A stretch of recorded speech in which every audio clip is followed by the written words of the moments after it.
而家二手佬賣嘅寶馬3係可以賺幾錢呢？可能得幾千蚊，但做呢啲車嘅資金成本係從來未低過嘅，咁嘅毛利率仲邊有人做3、4、C、5、6E 啊？但係唔做嗰啲車 i3，你又敢唔敢做呢？我認為我哋做咗10幾年都未執笠，除咗一路行得正、企得正之外，就係夠膽做啲冇人敢做嘅車。嗱，睇啲寶馬 i5 啊、i7啊，到今時今日我評論區仲有人話傻仔先買啲車嘅，當我就係嗰個傻仔咧，唔緊要嘅，我賺幾輪錢啦，反正 i3 你哋冇人敢做嘅。俾晒我做，包括揸緊 i3 嘅朋友，唔好出去遊花園問價啦，直接問我得啦。而家廣州 i 系列嘅二手車報價，好似無論出去撞幾多圈都會翻返嚟我度咁，不如直接問我啦。啱又收價啲咁嘅翻嚟，黑紅配色嘅 i3 40高配，新車官價飆到30、40萬。你係做生意嘅嗱，10幾萬咪幾好買，我買咗好多噶啦，收係10幾，買都係10幾。總之係23、24、25、35、40高配低配，唔揀顏色，唔揀配置，有就報過嚟就係啦。你好似呢啲啱收翻嚟嘅，你咪睇出邊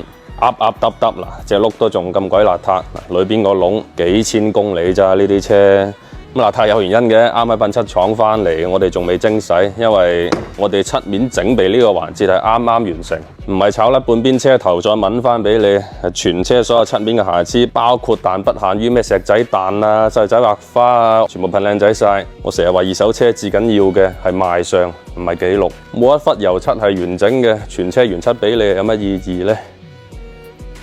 呢都唔係重點，有 i3，快啲賣俾我啊！